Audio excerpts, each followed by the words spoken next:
welcome to not an official episode of Respawn Aim Fire. We have a side quest for you, which is this month's BARF. We're doing Link to the Past this month for January. And we have Alex, is Kozina, right? Yep. His last name? Kozina. That's right, Alex Kozina. That's right, Alex Kozina. Yeah, no, actually just Alexander Kozina.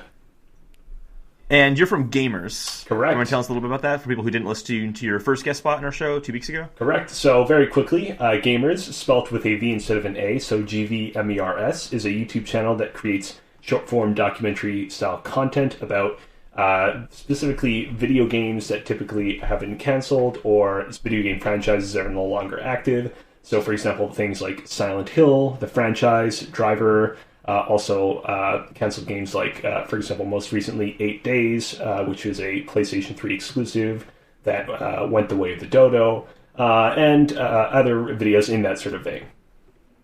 And they're super dope. Yeah, they're really, really high quality. I highly recommend watching. And seriously, throw a rock and pick one. It's going to be awesome. Don't throw a rock at your computer. Yeah.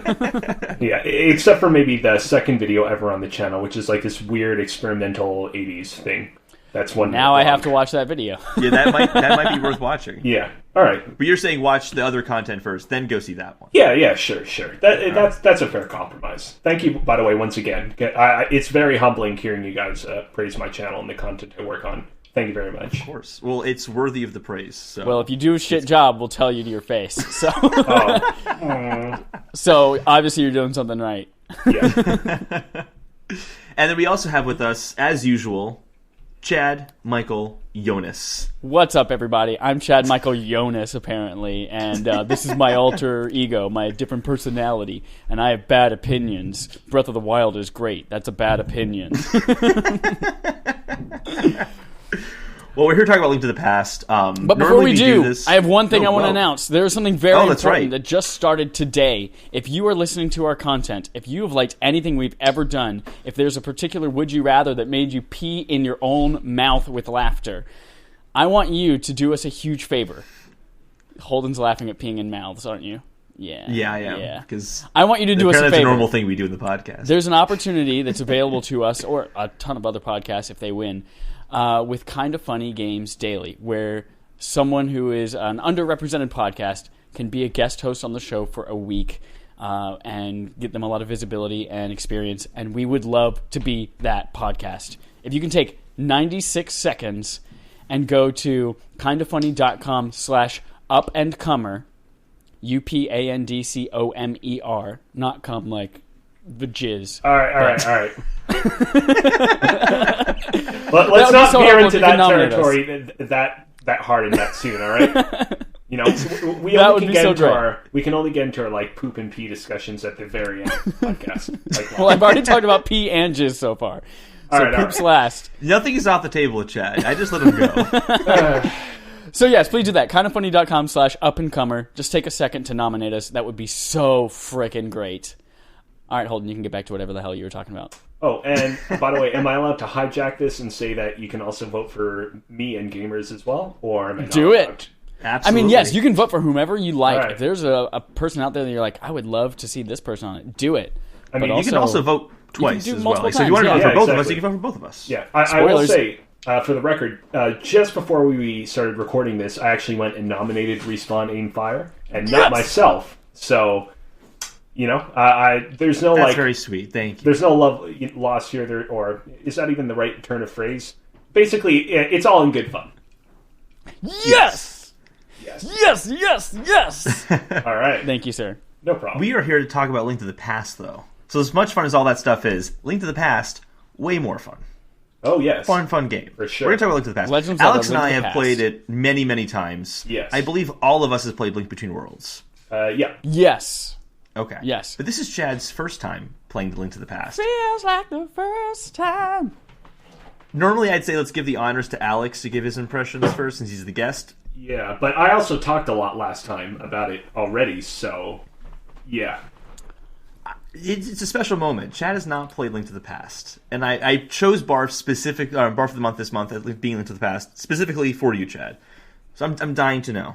So what do you think of the game? I feel like I'm in an oddly weird, unique situation this time because I'm the only one who hasn't played the game. And not only hasn't played the game, but also hasn't played it a ton of times.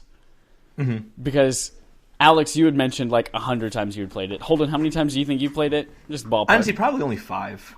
Okay, 5 times. I mean, only 5. I said 100 last time. It's probably closer to like 15.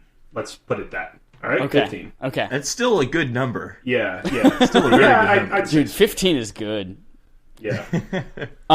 So this is my first time playing it, which means all of the challenges, all of the bosses, everything was new to me. So I had to figure it out on my own. And I had a very frustrating, very poor time with this game, you guys. Really? I did not enjoy my time with Zelda: A Link to the Past at all. In fact, halfway through the month, I got to the end of the third Dark World dungeon. Okay. Yeah. The one in the graveyard.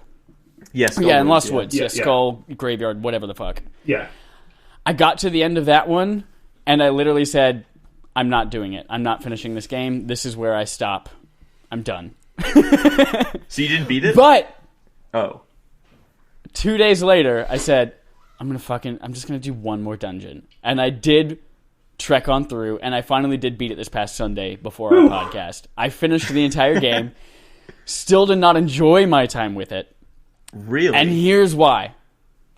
Like a lot of SNES games that I've played recently, I've found that a lot of it is so long for not the reasons that I enjoy. It's long because I feel like you can't know where Alex to go. looks uncomfortable right now. It's all right. I'm trying to. I'm thinking how I'm going to respond to this. Go on. Yeah, I'm having a hard time with this too, Alex. So okay. here's Chad, you're a terrible person. So here's where it is. No, go ahead. Here's what it is. Go ahead, Chad. No, all opinions like, are legitimate. All opinions are legitimate. I'm just kidding. I feel like every single item or thing that you need to know how to get, or like whether it's a side quest or a main quest, is so hidden unless you literally talk to every single person in the whole fucking world, or you read every sign in the whole fucking world. Things like, you got to go dig up a flute in the one tiny corner of a grid of this forest that you first of all had to even fucking know to dig up, and then you get the flute and you're like, what the fuck do you do with it? Oh, of course you stand in front of a weather vane and it turns into a magic duck that flies you places that you can't access the sixth thing without going to. Of course that makes sense.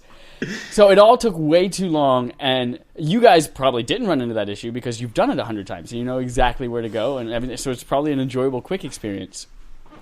So I had to use a guide a ton throughout this thing to figure out what the fuck do I do next. Couple that with, I think it is way too hard.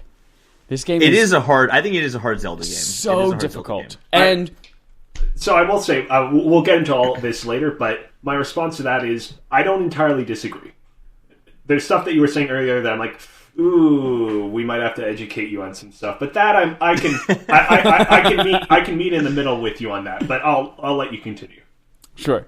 So the difficulty, I feel like I was spoiled with the SNES Classic. We'll get into how I use that in a little bit. But if I were playing this regularly without the use of save states or the ability to rewind, like on the SNES Classic, when you fight some of these bosses, literally every single boss took me at least 10 times to beat, some of them 20 to 25.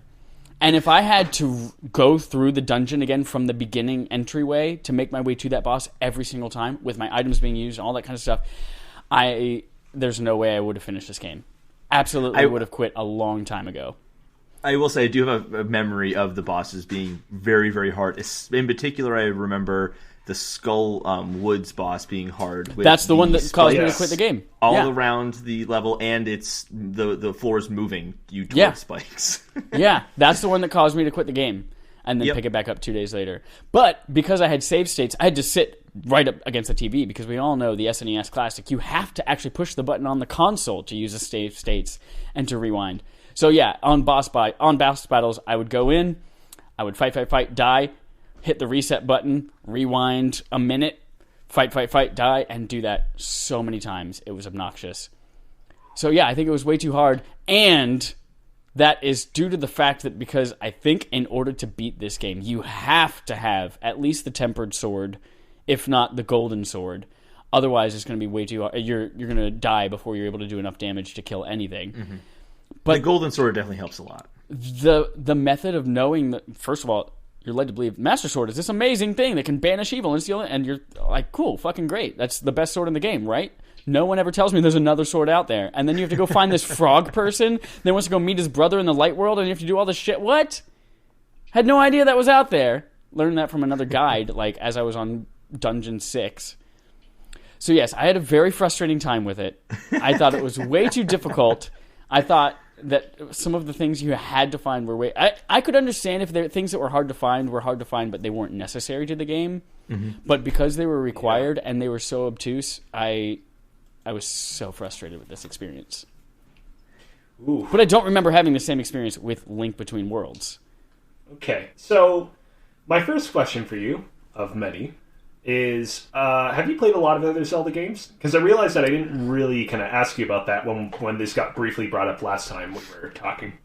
So I have played and beat 2D Zeldas would be Link's Awakening, Link Between Worlds, Oracle of Seasons. I've played Ocarina of Time, Majora's Mask, beat both of those, Twilight Princess, Breath of the Wild. So I've played a fair number of Zelda games, yes. And I've enjoyed all of them but Breath of the Wild and now A Link to the Past. I see. So where does A Link to the Past rank on your kind of rudimentary best to worst Zeldas? Is it above Breath of the Wild, which is in last place? Okay. All right. So what makes it better than Breath of the Wild? I'm just curious. Because while it was frustrating, I did feel like there were some very clever mechanics, and it was like the rewards that you would get and the items that you would get make you feel a sense of progression, which I feel like was the biggest thing that was lacking in Breath of the Wild. And I thought Breath of the Wild was just all around super boring. But I did find some challenge in Link to the Past, yeah, which is why I feel like that ranks a little bit higher. Okay. So this podcast isn't about Breath of the Wild. But right. I will say it is interesting that you bring up Breath of the Wild and you explain that those are the reasons that you didn't like it because, and I'm going to kind of break your heart, but I actually did not like Breath of the Wild that much either. But Holden, fuck you.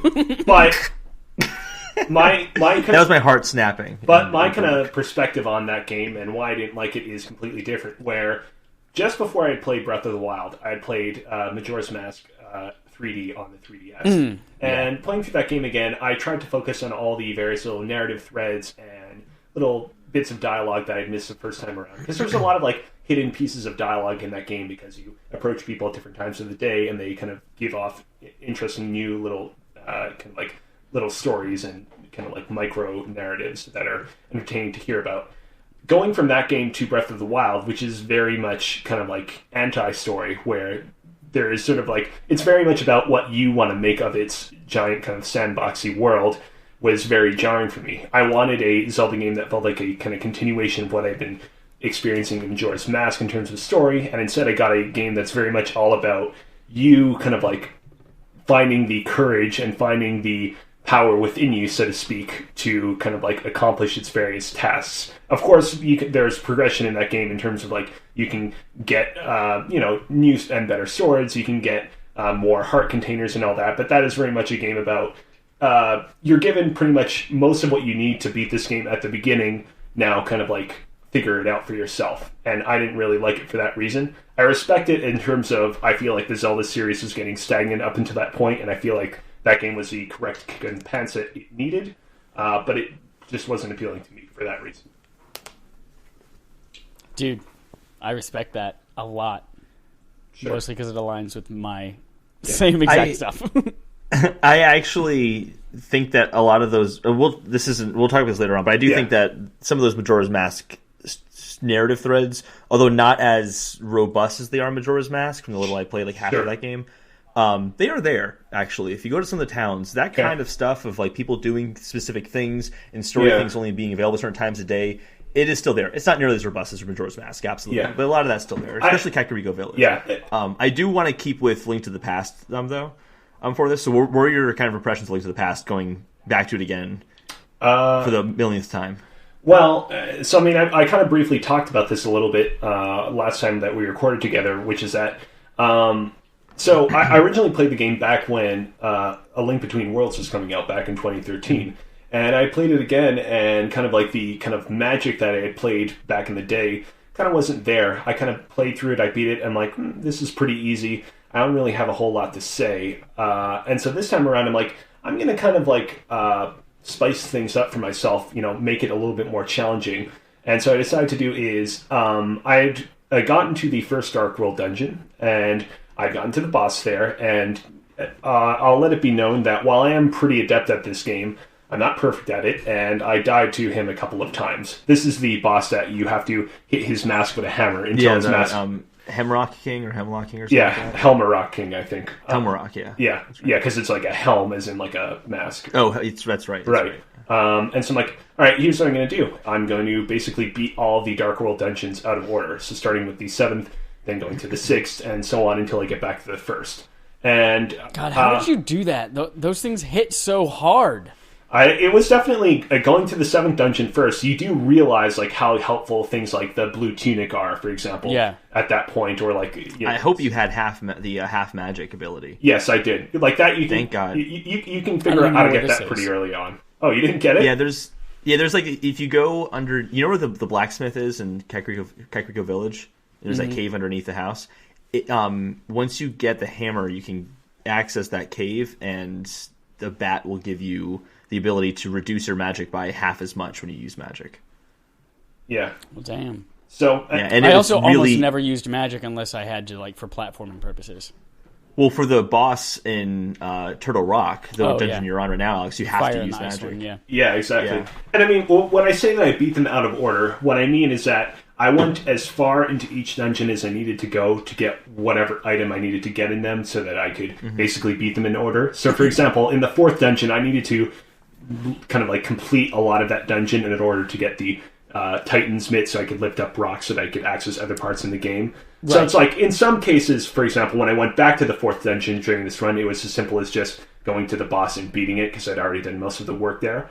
But the point is that I didn't collect...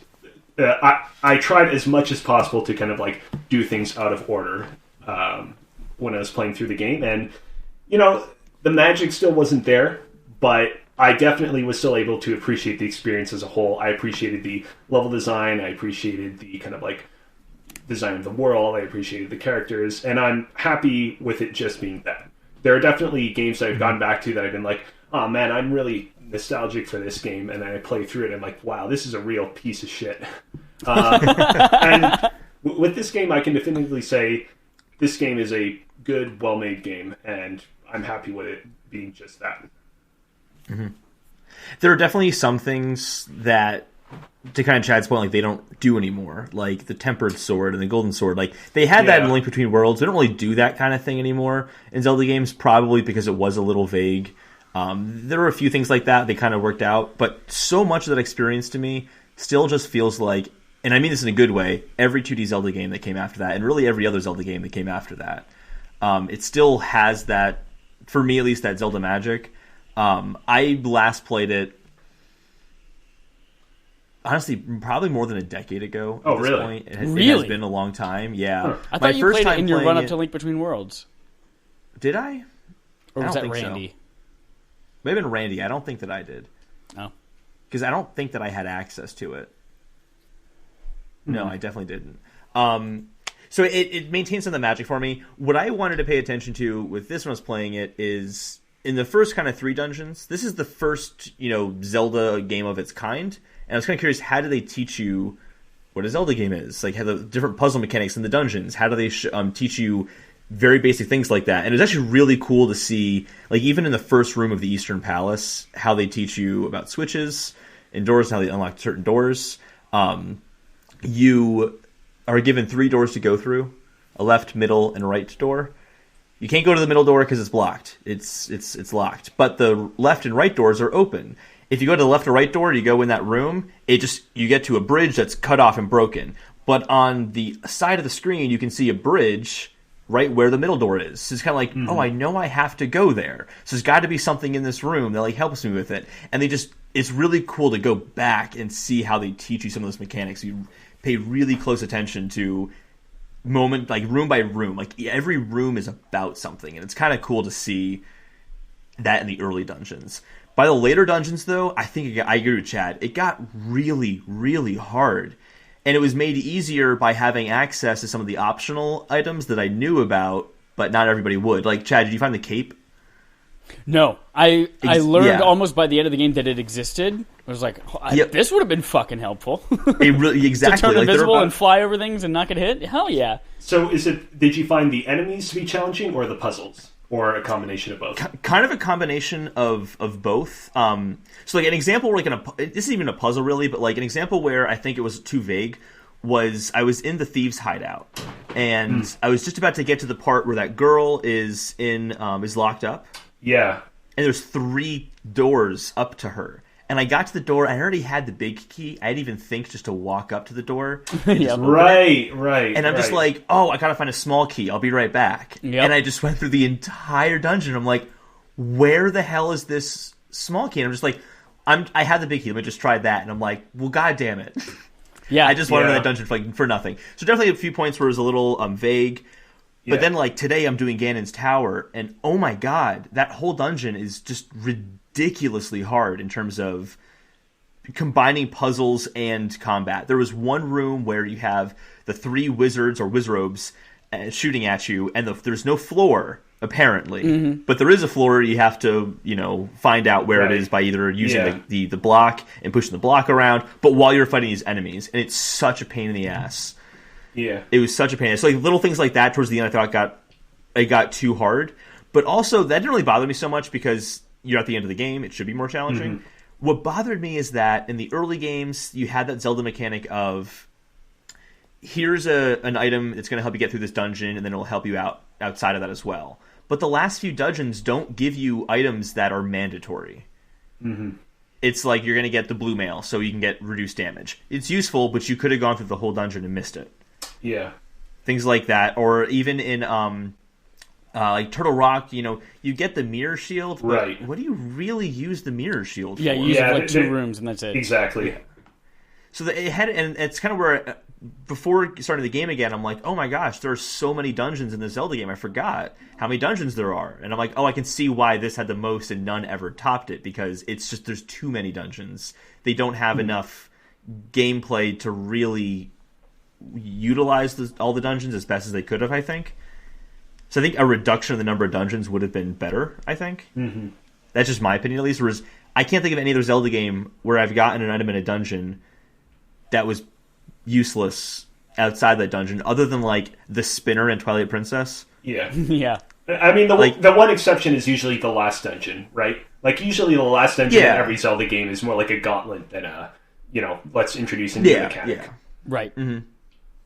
I feel like some of the difficulty I felt with it was just that the enemies did so much damage to you as well.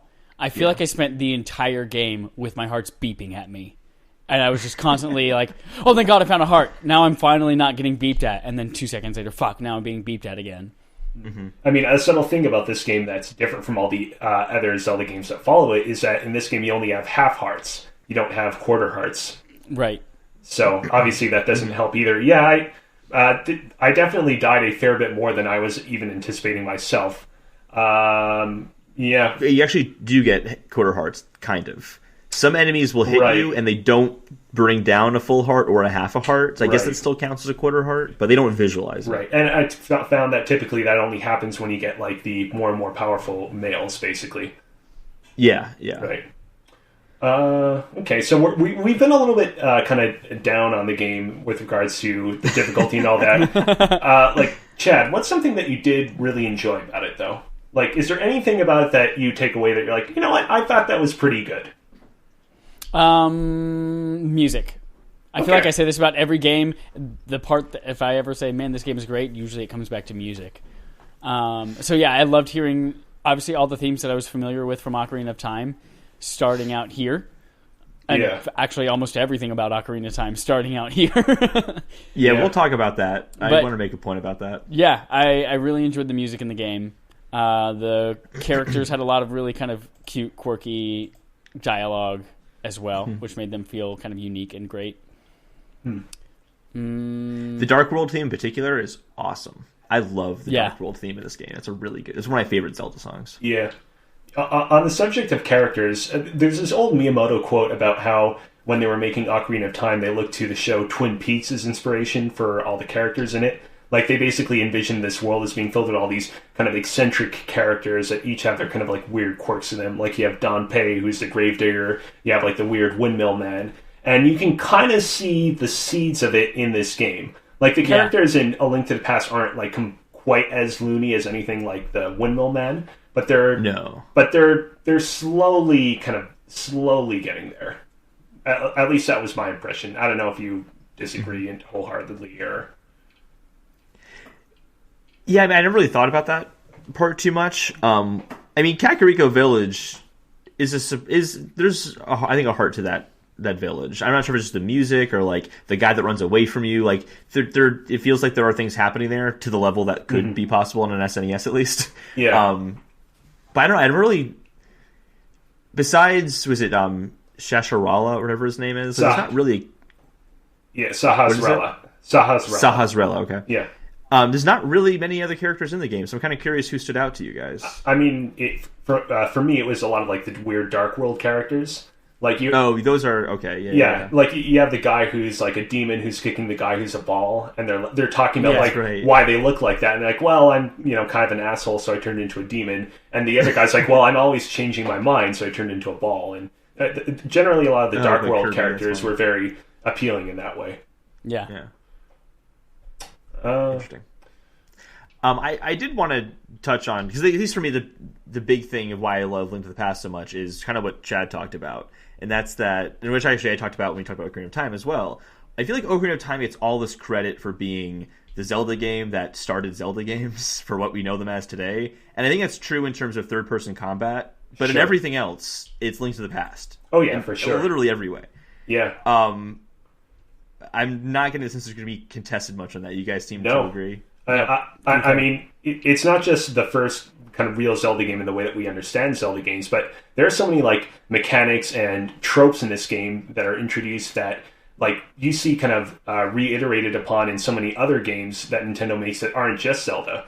Like in some Metroid games, like in Metroid Prime 2, for example, like the whole like 3 different areas of the world map that you have to travel to, and the Dark World mechanic. And recently in the news, you may have heard about how a little game called Metroid Prime 4 restarted production at Retro Studios. Yeah, I hadn't heard this yet. What happened? We have some bad news for you. I've heard all about it. Okay, so we don't know what that game's going to be about or when it's going to ever show up. However, I was reading through some old interviews that the producer of that game, Kensuke Tanabe, I believe it is, that he did an interview around E3 2016 when he was promoting Metroid Prime Federation Force on the 3DS. And someone asked him, like, hey, this isn't really what a lot of the Metroid community wants. Are we going to get Metroid Prime 4? And he said, yeah, we are going to get Metroid Prime 4 sometime in the future. And I believe he said, I want to implement some sort of time travel mechanic where you're traveling back and forth between different time periods. We don't know if that's ever going to make it into Metroid Prime 4. Perhaps Metroid Prime 4 will materialize and it'll be nothing like that idea right there. But like that is a Link to the Past-esque idea, basically. Yeah. Mm-hmm. So just to give you an example of how this game's ideas are still permeating within Nintendo's games to this day. Absolutely. But I still feel like so many people still think, oh, that's just like Ocarina of Time. And I'm like, but no. Like, yeah, it is like Ocarina of Time, but it's also Link to the Past. Well, it's probably just that there are so many more people who played Ocarina of Time than there are Link to the Past. That's I know. True. It's just a shame. It's just a shame. Because, like, the whole structure of the game is identical. It's 3 dungeons to get 3 pendants, to get the Master Sword, to then save 7 sages, essentially, and then fight Ganon. It's the same exact structure. It's shocking. It's really amazing. Yeah. It's copy and pasted. Yeah, except for Ganondorf and Asshat Magat have different names, so... That's true. Asshat Magat. Yeah. It's Aghanim, right? Is that correct? Yeah. Yeah, Asshat Magat, Aghanim, same thing. Yeah, Aghanim and Sahasrara, those are names growing up I had no clue how to pronounce either, so I don't, give you any crap for not understanding them either. They're It's okay. My favorite thing in the whole world is Harry Potter, and as a kid I grew up calling the Dementors Dementors. because I had only read the term. That's not so bad. Everyone knows what you meant still. Yeah. But I guess I've always loved Link to the Past. I think the reason why it stands out as like one of my favorite Zelda games is because like that's actually the Seasons was the first Zelda game I played, but I played Link to the Past on Game Boy Advance a few years later, and I think that's the game that kind of made me really fall in love with Zelda games. So I kind of always had that special place in my heart, just for that reason alone. But also like going back into the world again, I had forgotten where all the little secrets were. So like I was still having fun, like trying to find all the heart pieces and all that kind of stuff. And some of those are shockingly well hidden. Can I ask you guys, did anyone get the heart that is on Death Mountain all the way at the top?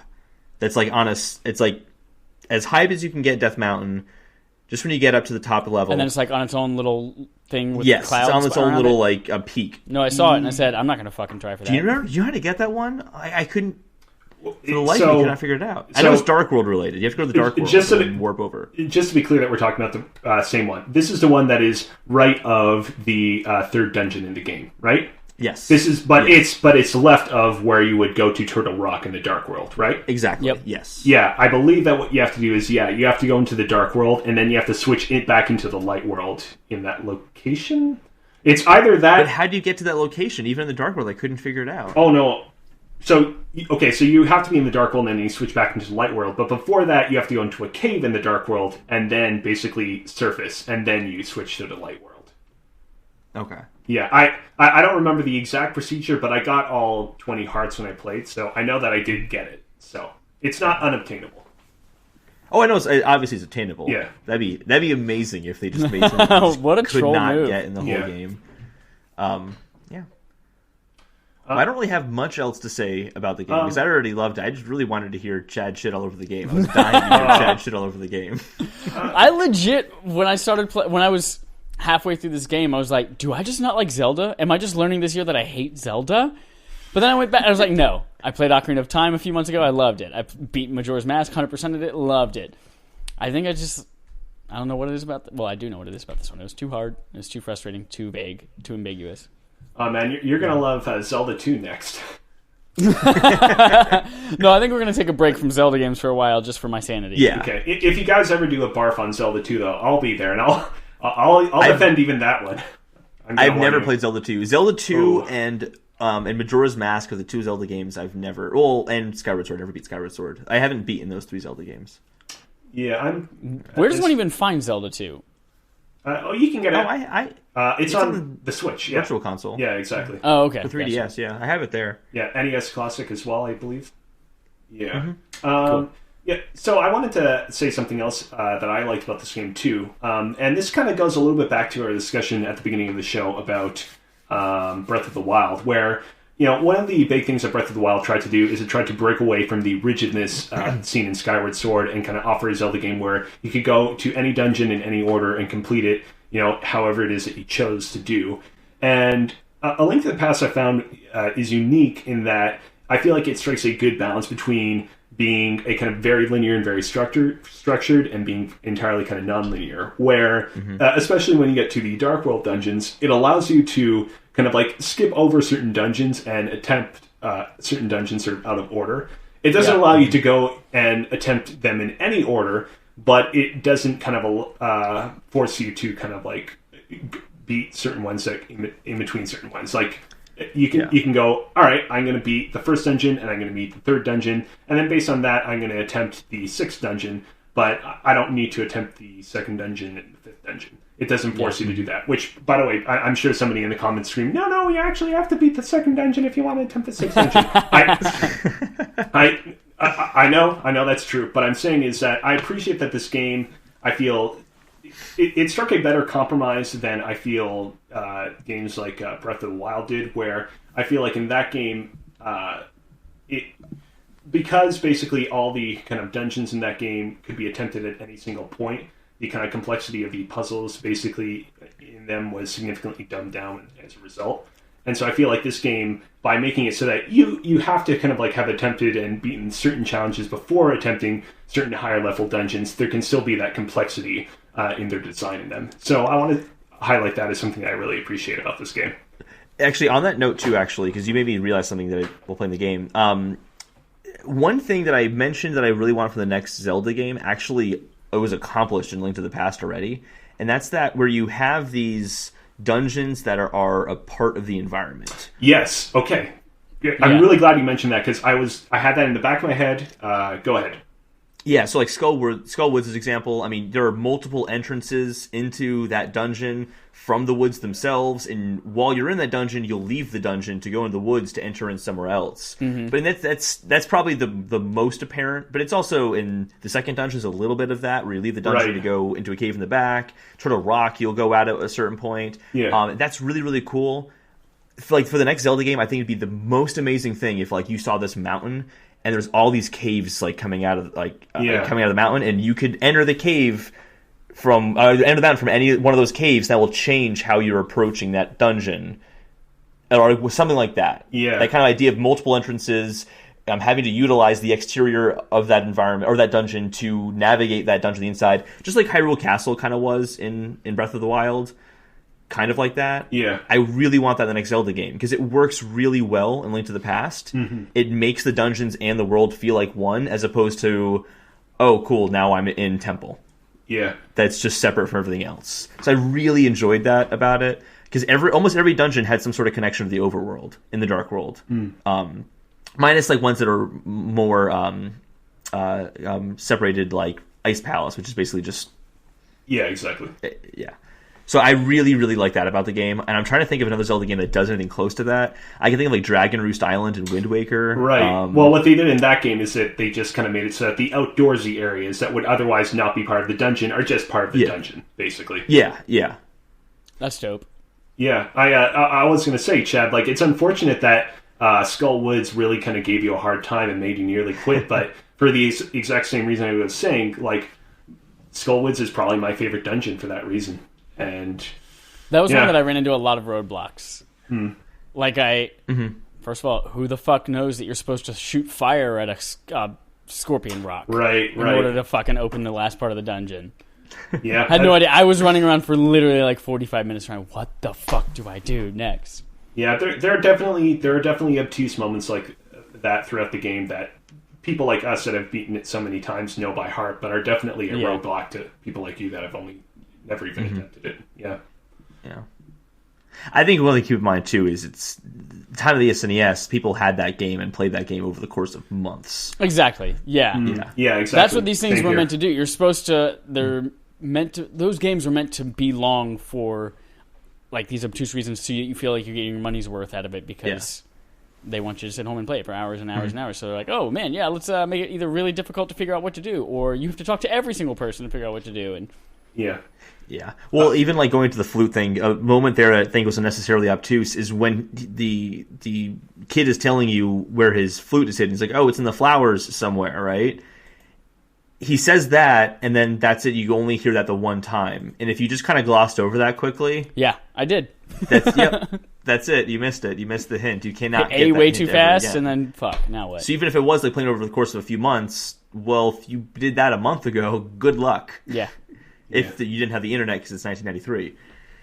Yeah. So, yeah. I will say, like, for full disclosure, earlier we were bringing up, looking online and looking up solutions. In fact, when I was playing through this game for the first time, I actually did consult certain solutions online to help me fully beat it. This is actually a funny story. I remember I was pretty far in the game. Like, I don't want it to sound like I was using sort of a walkthrough right from the beginning. I was pretty far into the Dark World, and I remember I was like, crap, I'm really stuck. What am I going to do? And I'm like, I can just call the customer helpline that comes on Nintendo products, and I can sort of like call that person. Because I thought it was like the Nintendo like game counselor helpline from back in the 80s, where it would be some person that would help you out with any game, and you would pay an exorbitant amount of money to them. Turns out that wasn't the case, but the very lovely lady on the other end of the line was like, yeah, I can't help you with this, but I can recommend you to these Zelda fan sites that you can go and check out. And I don't remember what those Zelda fan sites are. I think one of them might have been like Zelda Universe, which is a real... It is Zelda Universe, yep. Yeah. Zelda Universe. There's also another one called... Of course I know ZeldaUniverse.com. Yeah, Zelda Informer is another one. Yep. Yeah, it was a couple another of good like... one is Pornhub. Yeah, I mean, you can find some video game footage on there. I heard that Fallout 4 was all over it a couple of months ago. No, when the Breath of the Wild teaser came out, it was like one of the top ranked videos on Pornhub for like a few hours or something like that after it came out. Yeah. But all that to say, this game was actually one of the very first games that I actually did consult online guides for to help me beat it. I still did a lot of the legwork myself. I don't want it to make it sound like, I actually kind of leaned on these guides and I'm making it sound like you just had it open next to you the entire time, just reading it as you're playing the game. Man, I left room. Okay. I had to use my parents' desktop computer that was in a completely different room, so there's no way I could have done that. But I will say I did use a bit of that guide too, so that definitely colored my experience. I will say that. Yeah. Good word choice. Colored my experience. Yeah. Very good. Well, yeah, I think that's all I have to say about Zelda: Link to the Past. Any final thoughts for you guys? No. All right. So would you I'll be recommend? okay if I don't play another Zelda game for a while. Yeah. So you don't recommend it, Chad? I don't. If you've played it before, I recommend you go back and play because you know what to do already. If you've never played it, stay away. Stay away. Alex, you feel the same way, I bet. You know what? A common question that gets brought up, not just on podcasts like this, but on more or less any gaming podcast is like, hey, I'm an adult now. I have a child. I want to introduce them to the world of video games. What video games do I introduce them to? And oftentimes, various kind of like responses like, oh, they should play this super easy platformer. It'll be easy for them to figure out on their own. In my case, if I were in that situation, I would say, you know what? Play The Legend of Zelda: A Link to the Past, but be there to kind of help guide them when they get stuck. I think that this is totally the kind of game that I think anyone and everyone should attempt, but I don't think that there's anything wrong with being there to kind of help out that person who's trying it for the first time. Mm-hmm. I'd also say if you haven't played this game before, but you do like the Zelda games, and if you want a more challenging one, because Zelda games are too easy, you should pick this one up, because it is a very challenging game. Yeah. And it's not just because the controls are more challenging. It's because it's actually a challenging game. So I totally agree with your point as well. I think it's actually, if you're early on video games, it's not a bad place to start, just because this is where a lot of those mechanics were invented. So kind of for the history of it, you kind of just start from there. So yeah. Yeah, it'll give you good perspective on everything that comes after it. Yep. All right. Well, Chad, do you want to close this out? Yeah, so next month's BARF, Backlog Accomplishments with Respawn and Friends, will be BioShock 2, including the Minerva's Den DLC, because rumors have it that it's the best piece of DLC ever released for a game. So that's what's part of that inclusion. I don't think I'm going to be there for that BARF, but I will say, BioShock 2, very fun game, very underrated. Yeah. We played the first Holden one. Is not. Yeah, we played BioShock 1 as a BARF for like 6-7 months ago. No, it was a year ago. Was it a year ago? We're so old. Yeah. So it was BioShock one of our 2. first ones. It was the second BARF. That's right. Oh, that's right. Yeah.